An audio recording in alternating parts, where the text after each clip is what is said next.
नमस्कार दोस्तों, स्वागत है आप सभी का एक बार फिर से। जी हां, आपको बता दें कि लॉकडाउन से जुड़ी हुई कुछ बेहद और अहम खबरें निकल कर आ रही हैं। जानेंगे एक एक करके विस्तार से, लेकिन इससे पहले अगर आप भी चाहते हैं कि पूरी दुनिया में फैले महामारी और साथ ही साथ आपकी परेशानी भी जल्द से जल्द खत्म हो, तो इस वीडियो को अंत तक जरूर देखिएगा। और अगर आपने अभी तक इस चैनल को सब्सक्राइब नहीं किया है तो सब्सक्राइब जरूर कर लें और वीडियो को लाइक और शेयर भी जरूर कर दें।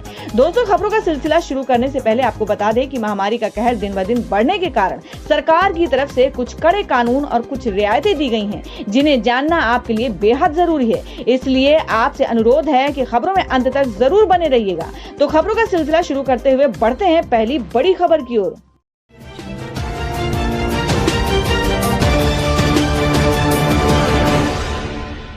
बड़ी खबर बता दी कि केजरीवाल सरकार ने कहा कि दिल्ली में ऑड इवन से खुलेंगी दुकानें, शर्तों के साथ बस, ऑटो, कैब चलाने की इजाजत। जी हम बात करें कि लॉकडाउन 4 को लेकर दिल्ली सरकार ने गाइडलाइन जारी कर दी है। मुख्यमंत्री अरविंद केजरीवाल ने सोमवार को प्रेस कॉन्फ्रेंस में कहा कि जरूरी सामान की दुकानें पहले की तरह खुलेंगी। शॉपिंग कॉम्प्लेक्स की अन्य दुकानें ऑड इवन की तर्ज पर खुलेंगी। ऑटो, कैब, बसें, ई रिक्शा आदि सशर्त चलेंगे। केजरीवाल ने कहा कि दिल्ली में metro, school, college, university, cinema hall, mall, theatre, bar, auditorium और जिम बंद रहेंगे। उन्होंने कहा कि सभी धार्मिक संस्थाएं बंद रहेंगी। सैलून और स्पा भी फिलहाल बंद रहेंगे। स्विमिंग पूल भी बंद रहेंगे। शाम को 7 बजे से सुबह 7 बजे तक घर से निकलने की इजाजत नहीं होगी। कनॉट प्लेस और खान मार्केट जैसे बाजार मंगलवार से खुल जाएंगे। हालांकि भीड़ का इलाका होने के कारण सदर बाजार अभी बंद रहेगा। देर शाम दिल्ली सरकार की तरफ से जारी आदेश के मुताबिक सभी औद्योगिक प्रतिष्ठान एक साथ नहीं खुलेंगे। जिन फर्मों के नाम ए से लेकर एल तक के अक्षरों से शुरू होते हैं वे सुबह 7:30 बजे से शाम 5:30 बजे तक खुलेगी। एम से जेड तक नाम वाली फर्मों के लिए समय सुबह 8:30 बजे से शाम 6:30 तक का होगा। नियोक्ताओं से कहा गया है कि वे अपने कर्मचारियों में आरोग्य सेतु ऐप का इस्तेमाल सुनिश्चित करें। मुख्यमंत्री ने कहा कि किसी तरह की बड़ी भीड़ को इकट्ठा होने की इजाजत नहीं होगी। शादी के लिए केवल 50 लोग इकट्ठा हो सकते हैं। सभी सरकारी और सभी प्राइवेट दफ्तर अपनी पूरी क्षमता के साथ खुल जाएंगे, लेकिन प्राइवेट दफ्तर कोशिश करें कि जितना ज्यादा घर से काम किया जा सके उतना किया जाए। केजरीवाल ने कहा कि दिल्ली कंस्ट्रक्शन से जुड़ी गतिविधियों की इजाजत होगी, लेकिन केवल दिल्ली में ही रहने वाले लोग इसमें शामिल हो पाएंगे। रेस्टोरेंट में केवल डिलीवरी की सुविधा होगी। स्टेडियम, स्पोर्ट्स कॉम्प्लेक्स खुलेंगे पर दर्शकों की इजाजत नहीं होगी। बसों में 20 से ज्यादा यात्री नहीं होंगे। बस में यात्रियों को चढ़ने से पहले स्क्रीनिंग से गुजरना होगा। ऑटो, ई रिक्शा को अनुमति 1 यात्री के साथ दी गई है। टैक्सी और कैब में 2 पैसेंजर जा सकते हैं। वहीं मैक्सी, कैब और आरटीवी में 5 पैसेंजर्स की परमिशन दी गई है, लेकिन कार पूलिंग की अनुमति नहीं होगी। 4 पहिया में 2 यात्री, 2 व्हीलर में सिंगल राइडर को अनुमति दी गई है। एक बड़ी खबर निकल कर आ रही है। आपको बता दें कि देश में कोरोना के मामले पहुंचे 1 लाख के पार। अब तक के 3,155 लोगों की जान गई। 24 घंटे में रिकॉर्ड 4,594 नए केस। जी हम बात करेंगे, भारत में कोरोना वायरस का कहर थमने का नाम नहीं ले रहा है। देश में कोरोना संक्रमितों का आंकड़ा 1 लाख के पार हो गया है। कोविड-19 इंडियन ऑर्गेनाइजेशन के मुताबिक अब तक के 1,293 मामलों की पुष्टि हो चुकी है और 3,155 लोगों की जान जा चुकी है। फिलहाल सक्रिय मामलों की संख्या 57,926 है, जबकि 39,206 लोग ठीक भी हो चुके हैं। पिछले 24 घंटे में 4,594 मामले सामने आ चुके हैं और 130 लोगों की जान भी जा चुकी है। हालांकि केंद्रीय स्वास्थ्य एवं परिवार कल्याण मंत्रालय की ओर से जारी आंकड़ों के मुताबिक देश भर में कोरोना पॉजिटिव मामलों की कुल संख्या 96,1690 हो गई है, जिनमें से 56,316 सक्रिय हैं और 36,823 लोग स्वस्थ हो चुके हैं या उन्हें अस्पताल से छुट्टी दे दी गई है और 3,029 लोगों की जान भी जा चुकी है। पिछले 24 घंटे में 5,242 मरीज मिले हैं। और अब अगली खबर में आपको बता दें कि पूर्व मंत्री यशवंत सिन्हा को दिल्ली पुलिस ने किया गिरफ्तार। प्रवासी मजदूरों के मुद्दों पर राजघाट पर दे रहे थे धरना। जी आपको बता दें कि पूर्व केंद्रीय मंत्री यशवंत सिन्हा को दिल्ली पुलिस ने गिरफ्तार कर लिया है। पूर्व भाजपा नेता यशवंत सिन्हा प्रवासी मजदूरों को घर पहुंचाने में मदद के लिए सशस्त्र बलों को तैनात करने की मांग को लेकर आज ही राजघाट पर धरने पर बैठे थे। इसकी जानकारी खुद ट्वीट कर यशवंत सिन्हा ने दी। उनके साथ आप सांसद संजय सिंह और उनके साथ राजघाट पर धरने पर बैठे और अन्य लोगों को भी गिरफ्तार किया गया है। हालांकि पुलिस की ओर से इस पर कोई बयान नहीं दिया गया है। नरेंद्र मोदी सरकार की घोर आलोचक यशवंत सिन्हा ने इससे पहले कहा कि असैन्य प्राधिकारी सड़कों पर पैदल चलने को बाध्य हुए प्रवासी मजदूरों की मदद करने में नाकाम रहे हैं, फिर चाहे केंद्र सरकार हो या राज्य सरकारें। उन्होंने कहा कि हमारी साधारण सी मांग है कि सशस्त्र बलों और अर्धसैनिक बलों को जिम्मेदारी दी जाए कि वे अपने पास मौजूद सभी संसाधनों का उपयोग करके इन प्रवासी मजदूरों को सम्मान के साथ उनके घर पहुंचाए। सिन्हा ने कहा कि जब तक उनकी मांगे पूरी नहीं होती वे धरने पर बैठे रहेंगे। राज्यसभा सांसद संजय सिंह ने आरोप लगाया कि भाजपा सिर्फ अमीरों की परवाह करती है और उसने गरीबों को उनके हाल पर छोड़ दिया है। उन्होंने कहा कि सरकार के पास कोई रणनीति नहीं है क्योंकि इसमें प्रवासियों की मदद करने की कोई इच्छा शक्ति नहीं है। भाजपा एक गरीब विरोधी सरकार है। मौजूदा संकट ने साफ कर दिया है कि आप विदेशों से लोगों को बुला सकते हैं लेकिन सड़कों पर चलने वाले प्रवासियों की मदद नहीं कर सकते हैं। आप विधायक दिलीप पांडे ने कहा कि सरकार को प्रवासियों के प्रति थोड़ी संवेदनशीलता दिखानी चाहिए। उन्होंने कहा कि सरकार के पास प्रतिदिन 20,000 ट्रेनों को चलाने और देश भर में 2.3 करोड़ लोगों को उनके स्थानों पर पहुंचाने की क्षमता है। लोगों को मदद करने के लिए सरकार को इस क्षमता का उपयोग करना चाहिए। आप नेताओं ने धरने से उठाने और गिरफ्तार करने का विरोध किया। संजय सिंह ने पूछा कि क्या प्रवासियों के अधिकारियों के लिए विरोध करना अपराध है। पांडे ने कहा कि नफरत फैलाने वाले नेताओं को पुलिस द्वारा गिरफ्तार नहीं किया जाता है लेकिन गरीब प्रवासियों के अधिकारों के लिए लड़ने वालों को हिरासत में ले लिया जाता है। और अब बता दें कि पश्चिम बंगाल में 21 मई से चलेंगी अंतर जिला बसें। ममता ने केंद्र के आर्थिक पैकेज को जीरो बताया। जी हाँ, आपको बता दें कि कोविड-19 को रोकने के लिए देश में लागू किए गए लॉकडाउन 4 का आज पहला दिन था। इस बीच पश्चिम बंगाल सरकार ने लॉकडाउन को बढ़ाने का ऐलान किया है। मुख्यमंत्री ममता बनर्जी ने कहा कि कोविड-19 के खतरे को देखते हुए लॉकडाउन की अवधि 31 मई तक बढ़ाई जाती है।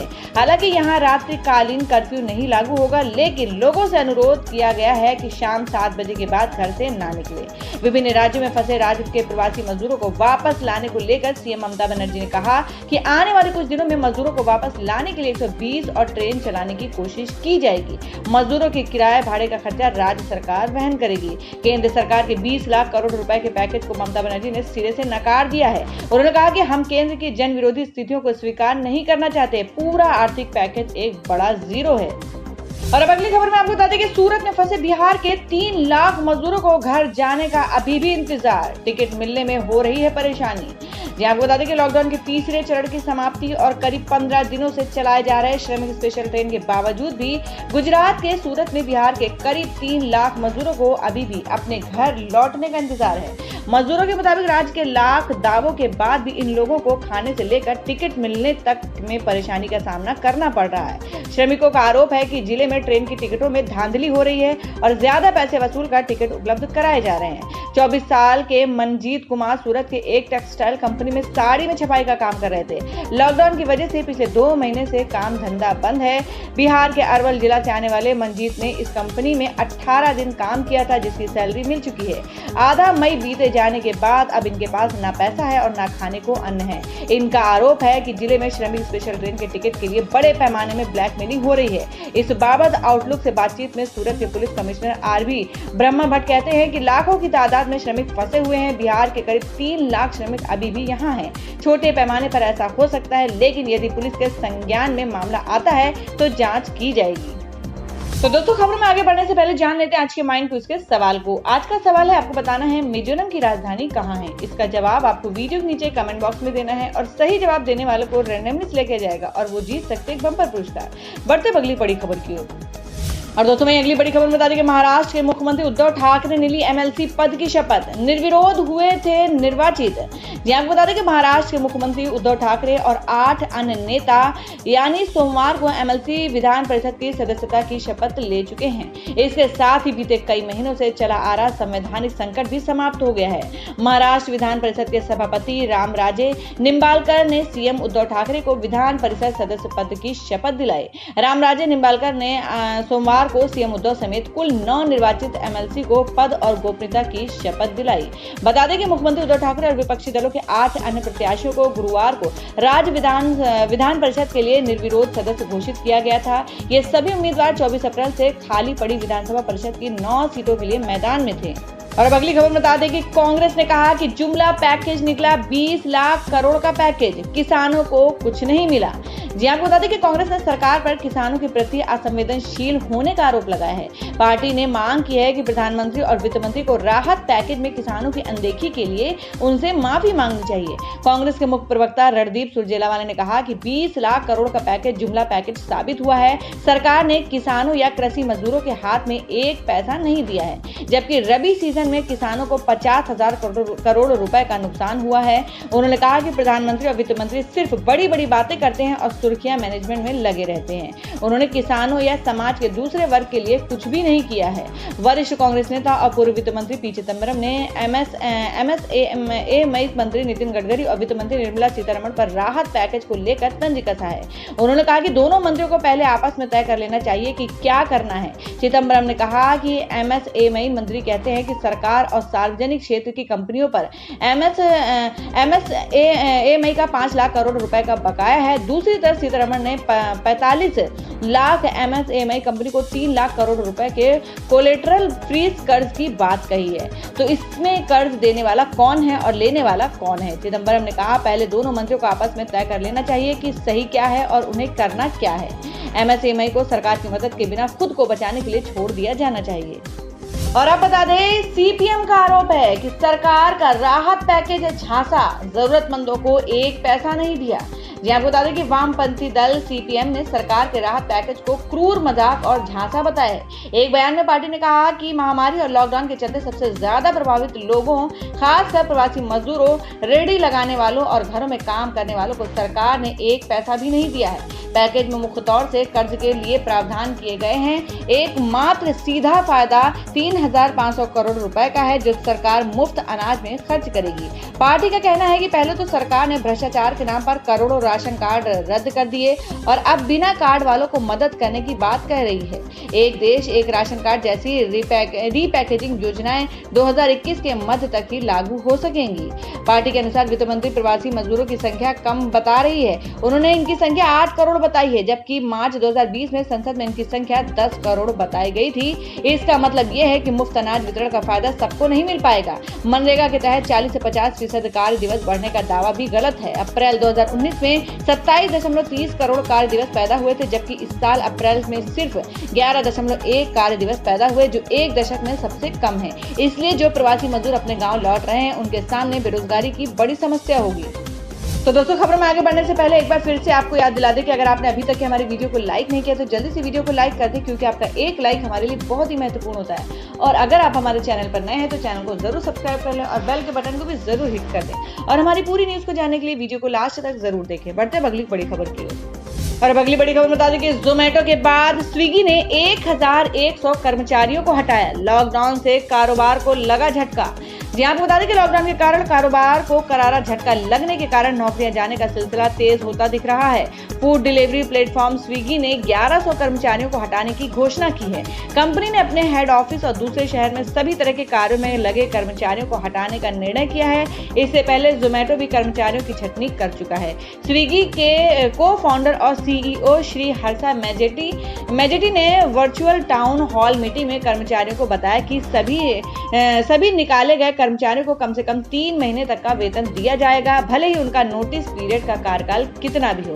सीईओ ने कहा कि आज सबसे दुख वाला दिन है जब उन्हें कर्मचारियों की संख्या घटाने के बारे में फैसला करना पड़ रहा है। कंपनी अपने मुख्य कारोबार का आकार घटाने के साथ ही दूसरे उन कारोबार को बंद कर रही है जिनमें अगले 18 महीने तक सुधार की कोई उम्मीद नहीं है। और अब अगली बड़ी खबर बता दें कि अमेरिका में 3.6 करोड़ लोगों ने गंवाई नौकरी। बेरोजगारी भत्ता के लिए एक हफ्ते में 30 लाख का आवेदन। आपको बता दें कि अमेरिका में कोरोना वायरस लॉकडाउन की वजह से पिछले सप्ताह लगभग 30 लाख और लोग बेरोजगार हो गए हैं। इसके साथ ही यहां अब कुल बेरोजगारों की संख्या 3.6 करोड़ तक पहुंच गई है। अमेरिका में विभाग की ओर से जारी विज्ञप्ति के मुताबिक पिछले हफ्ते लगभग 30 लाख लोगों ने सरकार से सहायता मांगते हुए बेरोजगारी भत्ता के लिए आवेदन किया।